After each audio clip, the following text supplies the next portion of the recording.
The moment Emma stepped out of Incheon Airport, the chill of the Korean winter wrapped around her like a welcome hug. Her heart beat wildly, not from the cold but from the joy she could hardly contain.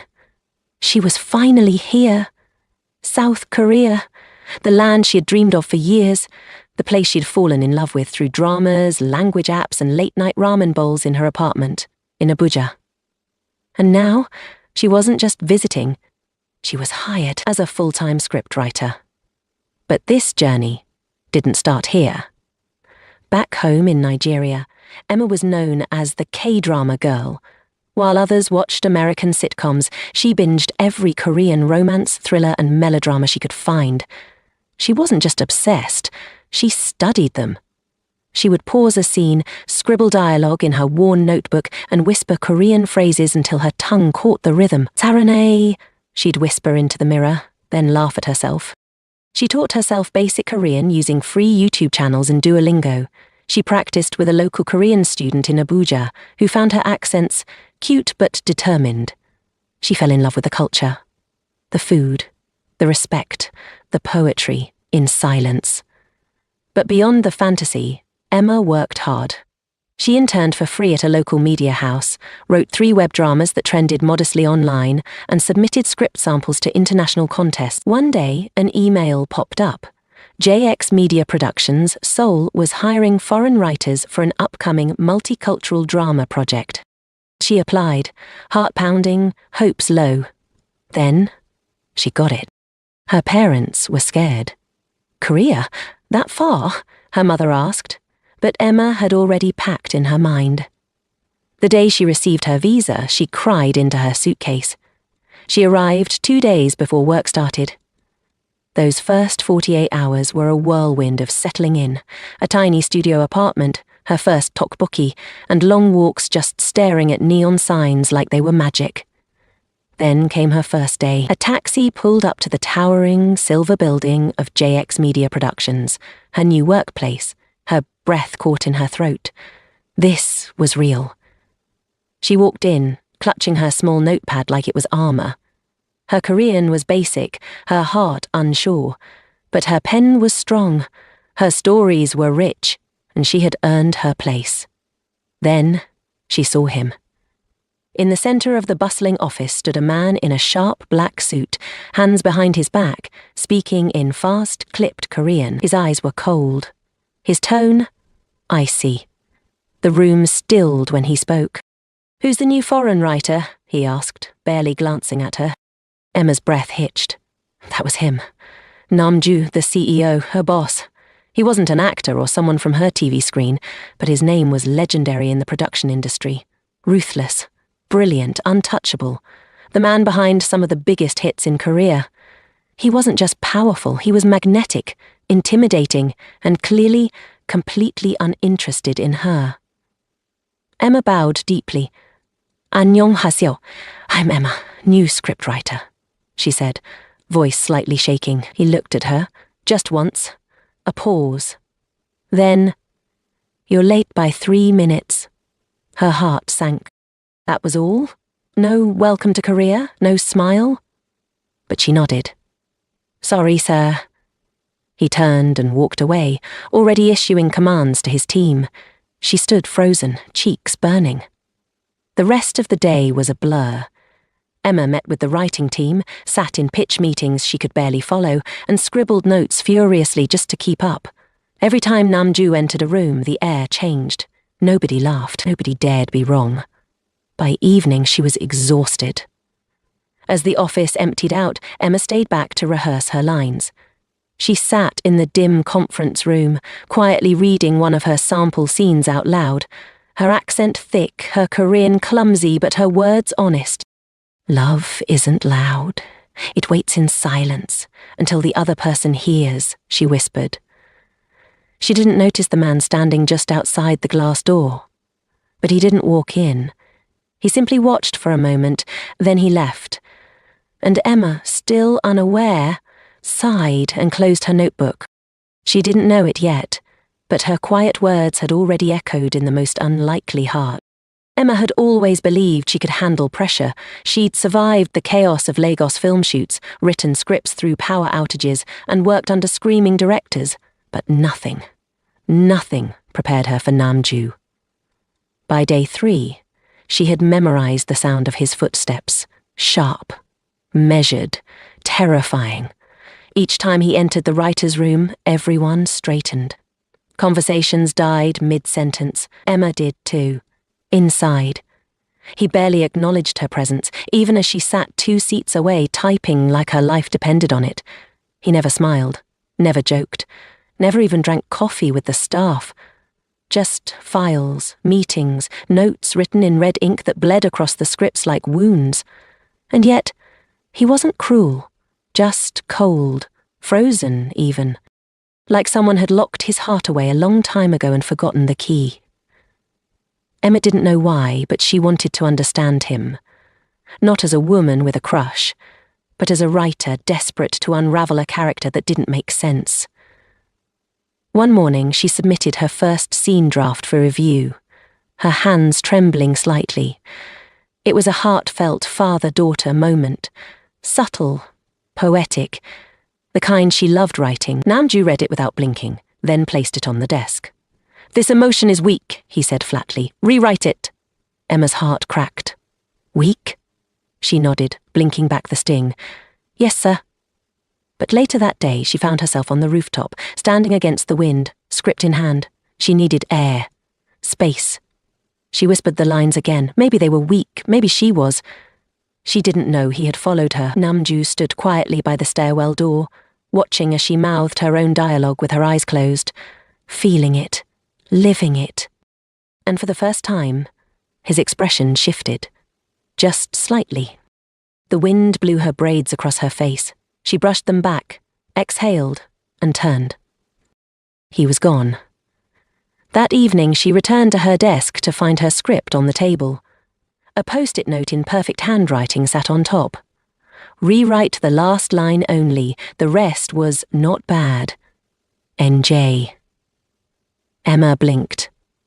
Once. Twice. Compliment? From him? She held the note like it might vanish. No smile, no warmth, no words exchanged. But somehow, it was the loudest thing she had heard all week. Emma wasn't sure what stunned her more, the post-it note, or the fact that she couldn't stop rereading it. The rest was not bad. It wasn't poetry. But coming from Namju, it was practically love poetry. She tucked the note inside her notebook like it was fragile glass. The next few days were different. Not dramatically, but enough to feel like a breeze had cracked a window open somewhere. He passed her during a staff meeting and paused just long enough to say, "Your rewrite worked better." No eye contact. No smile, but it was something. Then came the spark. A late night. A storm rolling over Seoul.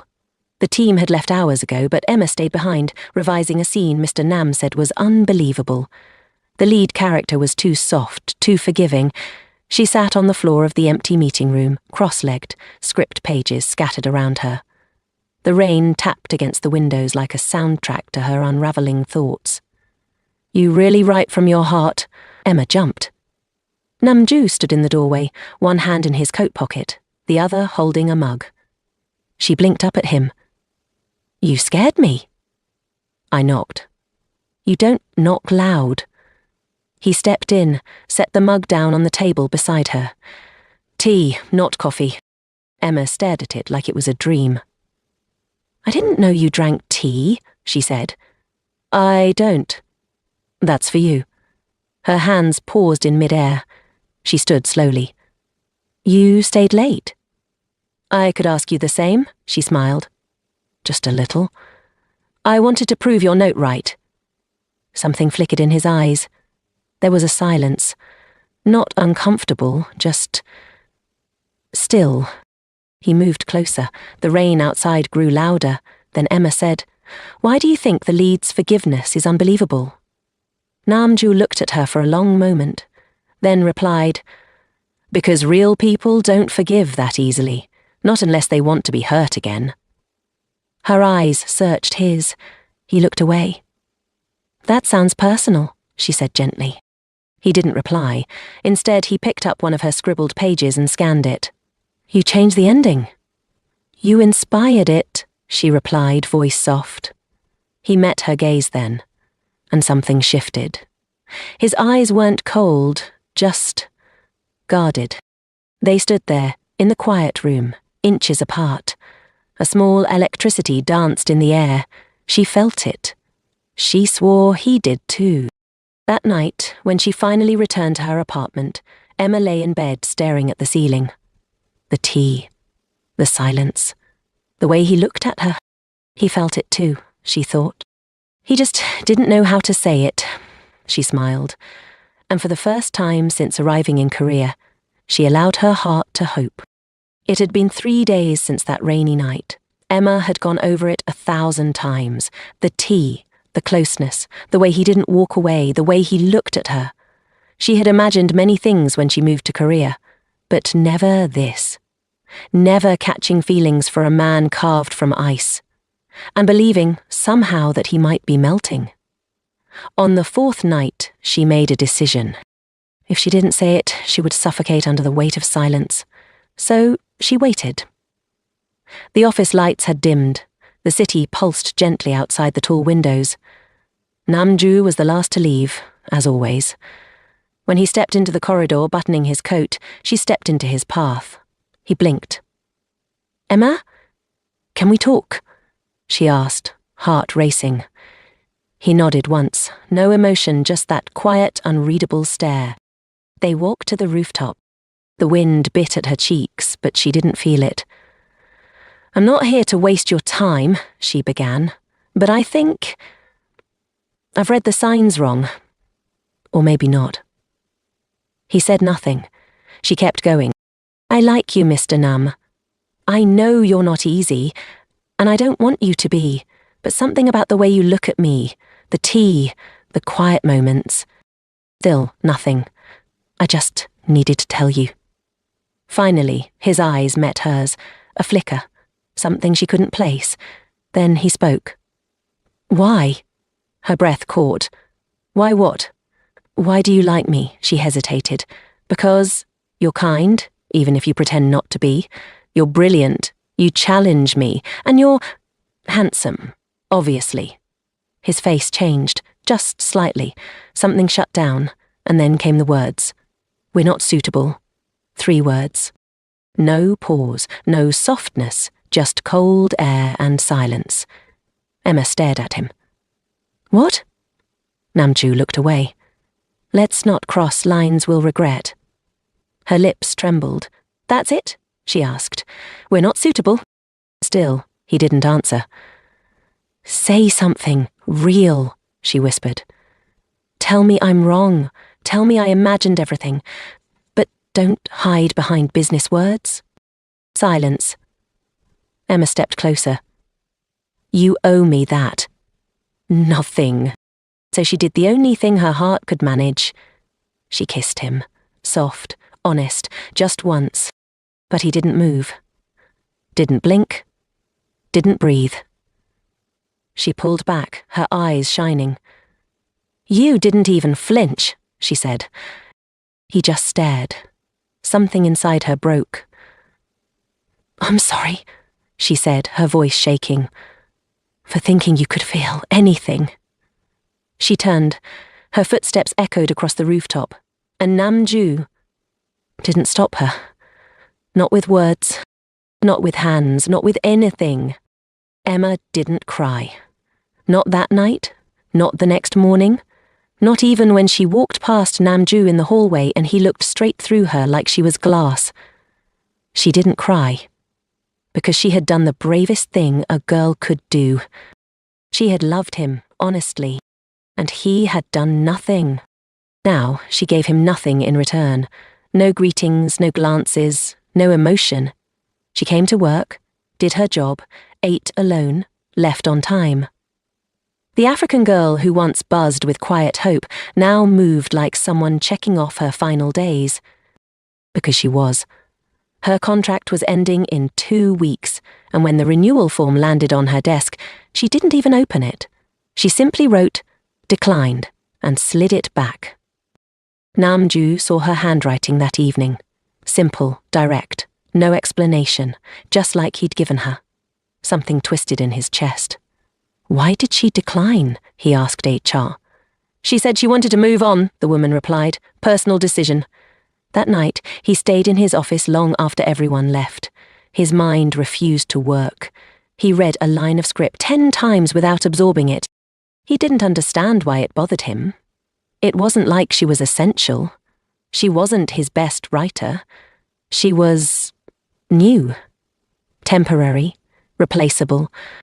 Wasn't she? A knock interrupted his spiral. Sorry to bother you, sir, one of the assistants said, holding a leather notebook. Emma left this behind in the meeting room this morning. Namju took it wordlessly. He knew he should have handed it back or left it on her desk, but his fingers opened it without permission. It wasn't a script book, it was her journal. Page 1 was a simple title. Things I'll Never Say to Mr. Nam. His breath caught. He turned the page. Day 2. He didn't smile, but he didn't frown at me either. That counts as progress, right? Day 9. I rewrote a scene he hated. He said, not bad. I think I'll remember that forever. Day 13. He walked past me twice today. I tried not to look. I failed both times. Day 18. Why does he make silence feel heavier than sound? Day 21. He gave me tea. Just tea. But my hands shook when I held it. Day 27. I think I'm falling. Slowly. Quietly. I hope I'm not alone. Day 30.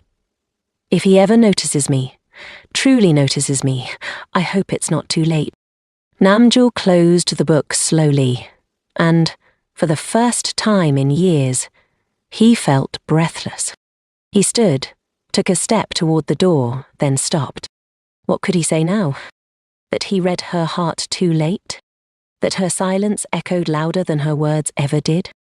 The next morning, Emma entered the office like usual, until her team lead approached her. Mr. Nam wants to see you in his office. She didn't flinch. Tell him I'm busy. Emma. I said I'm busy. Then she turned away. Namju stood by his office window, watching her walk back down the hallway. And for the first time in his life, he realized he had finally fallen in love. Too late. Since the day she told her team lead, I'm busy, Emma had become a different woman. Confident, clear, cold. Not to others, just to him. She handled pitches with a calm grace that made even senior writers lean in. She delivered revisions with elegance and fire. And Namju, for the first time since becoming CEO, sat through meetings distracted, not by failure but by her silence. She used to steal glances at him. Now, she didn't even flinch when he entered a room, and it drove him mad. One afternoon, Emma entered the break room, humming softly. It was the first time in weeks she'd felt light. Junho stood near the vending machine, grinning as she approached. You're really glowing these days, MRC, he said in Korean, offering her a canned coffee. Don't tell me it's because you're finally free from Mr. Nam's deadlines. Emma chuckled, taking the can.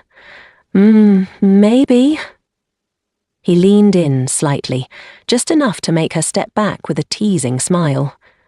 Since you'll be leaving soon, how about letting someone steal an evening before you go? She raised an eyebrow. I mean it, he continued. There's this rooftop jazz bar near Hongdae. Sunset, good music, great company. Think about it? Emma laughed. You don't give up, do you? I don't chase unless it's worth it, he said, eyes locked on hers. Then the room went quiet, because Namju was standing in the doorway, watching. His eyes didn't blink. Didn't move. Junho turned. Oh. President? Nam? Namju walked in slowly, his gaze never once leaving Emma. We have a meeting, he said, voice sharp. Emma turned slightly, still holding the coffee. About what? You'll find out. Junho chuckled nervously. Sorry if I interrupted. You did, Namju said flatly. Emma, now. Inside the meeting room, she placed the coffee on the table, arms crossed. That was unnecessary, she said. He didn't look at her. Your focus should be on the investor pitch. And dragging me out of a conversation is part of your strategy. He turned, eyes narrowed. Are you giving me attitude because I rejected you? Emma blinked, stunned, then furious. You think that's what this is? She asked, voice low. That I'm being cold because of you? He stepped closer. What else am I supposed to think? She met his gaze.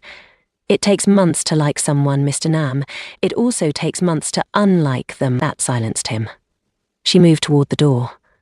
You don't get to reject me and act like I owe you something. As she reached for the handle, he grabbed her wrist, not forcefully, but firm enough to stop her. And without a word, he kissed her. Sudden, deep, desperate. Her back hit the door, her hand gripped his jacket out of instinct. There was nothing like their first kiss. This one was alive, heavy with all the words they never said.